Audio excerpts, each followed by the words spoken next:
Welcome to my channel. Darren's Villaging and More presents Lemax item number 44143, Lighted Lantern String, also known as Chinese Halloween Lanterns, reimagined for 2025. If you like this video, like and subscribe for more.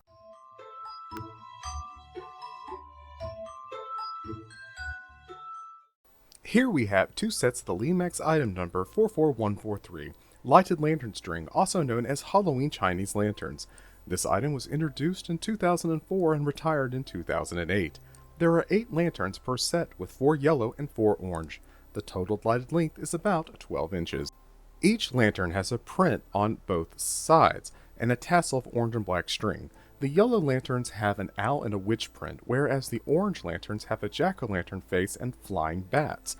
I have purchased several sets on eBay over the years, ranging from a couple of dollars to as high as $15 per set. These lanterns are currently affixed to a Lemax spooky tree circa 2004. I constructed this tree at the start of my Halloween village this year, and for the first week or so, it looked great. However, the light started having issues with a regular glow. In fact, one of them is failing. The way that most of these lights are made from both Lemax and Department 56 leaves the door open for a problem with Kirchhoff's current law. Kirchhoff's law states that the total of current entering must be the total current leaving. This is why you have failures with some of the lights in odd dimming over time. While there is a resistor on the line for all LEDs, the LEDs themselves work within a range, and this causes failure over time. Come join me as I reimagine the lanterns and wire in parallel by starting with removing the old LEDs and electronics.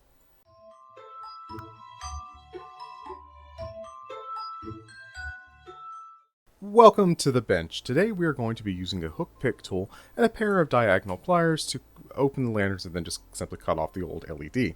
I want to reuse the original wire, so I'm going to take care not to cut too much. Using a hook pick tool, I'm going to insert at the bottom of the lantern through the tassel and then pry. As you can see, the edge of that one started to come up and it just simply popped apart. So let's do that one more time.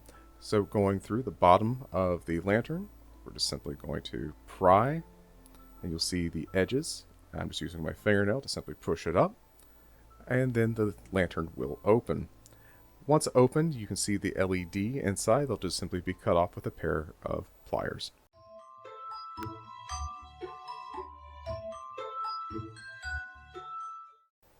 When making this video, I ran into a problem with one of the sets of the lanterns I was working on.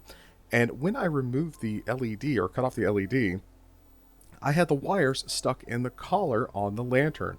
So what I'm ultimately going to have to do is drill this out. When drilling this out, I chose a 5/64 drill bit, and it fit perfectly within the collar. Now I'm using my helping hand and my drill on low, and I will slowly work that drill bit through the hole, being careful not to stab my fingers. When filming for this video, I was actually working on 4 different sets of lights, and this is the only set where the majority of them had this problem. Of my other sets, I had one lantern that had this issue, and the other sets, no issue whatsoever. Let's move on and take a look at the LED options chosen for this project.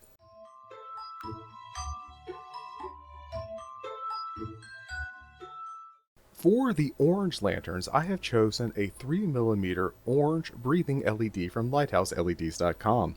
This LED has a forward voltage of 1.9 to 2.1 volts with a 20 milliamp current draw. I'll be using a 68 ohm plus or minus 5% resistor for this LED. For the yellow lanterns, I have chosen a 3mm warm white breathing LED from LighthouseLEDs.com. This LED has a forward voltage of 3 to 3.4 volts, using approximately 20 milliamps. For this LED, I'll be using a 10 ohm resistor plus or minus 5%. On to the next step, mounting the LED.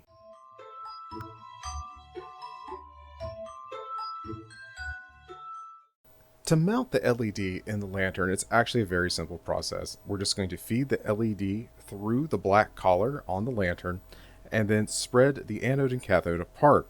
For those of you that don't know, the anode and cathode are the 2 wires that come out of the LED. The anode is the positive, being the long side, and the cathode is the negative, being the shorter side. So as you can see, this is being fed through, and you might be able to get it with your fingers. Oftentimes what I've had to do is get it mostly in place and then pull it taut with a pair of pliers. This one came in pretty easily. The purpose of spreading the anode and cathode apart is so that we can apply some hot glue in between the two. This is going to act as an insulator so that the LED will not short circuit while in the lantern. In the original configuration, the wires came through the collar and down into the lantern where the LED was soldered together. So I'm going to go ahead and wipe off any excess glue at the top, because that's going to be very important later on not to have any excess. Once the glue has dried, I'll move on to the next step of attaching our lead wires and heat shrink.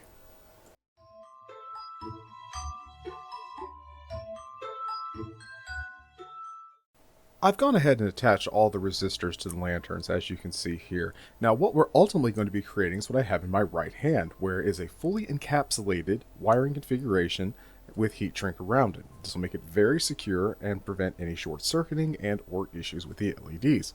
This section of the video has been sped up so you can get a general idea of what I'm doing. The basic process is to take some wire and a piece of heat shrink, slide the heat shrink down the wire, then strip back the wire and attach it to either the anode or cathode, whichever you're working with first. Then we'll apply some flux, solder, and then slide the heat shrink down over our solder point. Of course, trimming off any excess for the anode or cathode as well. Now, it's very important to put your heat shrink on the wire prior to stripping back the wire. The reason being, working with 30 gauge wire, the braided wire is very fine.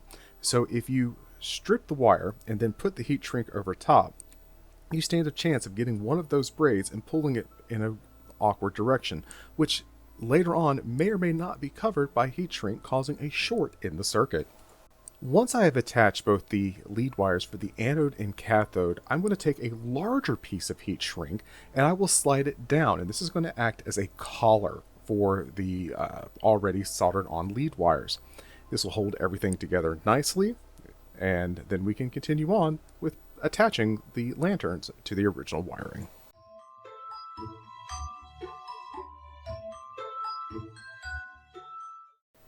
This section of the video has been sped up so you can quickly see how I'm attaching the lanterns to the original wiring. Prior to starting this, I did remove the original resistor, as all LEDs now have their own unique resistor. Now, because I'm using the original lead wires on the access points, with the exception of the end, which was a simple just connect because there were no leads, I'm using my helping hand to hold the wires in place, and what I'm going to do is not use strippers on these wires, but instead I'm actually going to use a lighter and burn off the sheathing of the wire.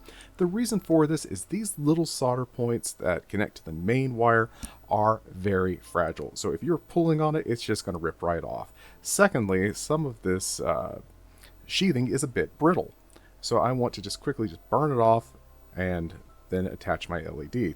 Now, I don't know which side is going to be hot and which side is going to be negative, so I've stripped back the wires on my LED and I'll do a quick test. So I am soldering this with live power, which is perfectly fine, as this is only a 3-volt circuit with using 20 milliamps per LED. There's no real risk of shock or electrocution with this. Just remember that volts are not what hurts you, it's amperage that will hurt you when working with electricity. And the fact that we're working with milliamps, we're perfectly safe. I'll go ahead and get these connected up, and so we can move on to the final reveal.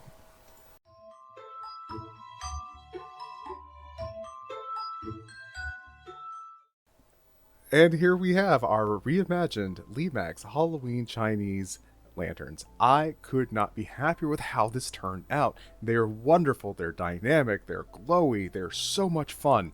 They are going to add a lot to a certain section of my village. I actually am going to have 2 trees that will have this lighting. So I am super excited about it. So let's take a quick look at how this looks in my village. So here we have the before, where it's very static, a little boring, but fun. But now, let's take a quick look at the after. That's better. More fun, more dynamic.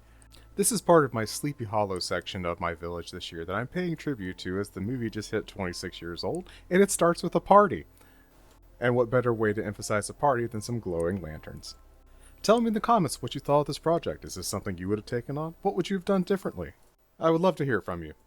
Thank you for watching. This has been Darren's Villaging and More presents Lemax item number 44143, Lighted Lantern String or Chinese Halloween Lanterns, reimagined for 2025. If you like this video, like and subscribe for more.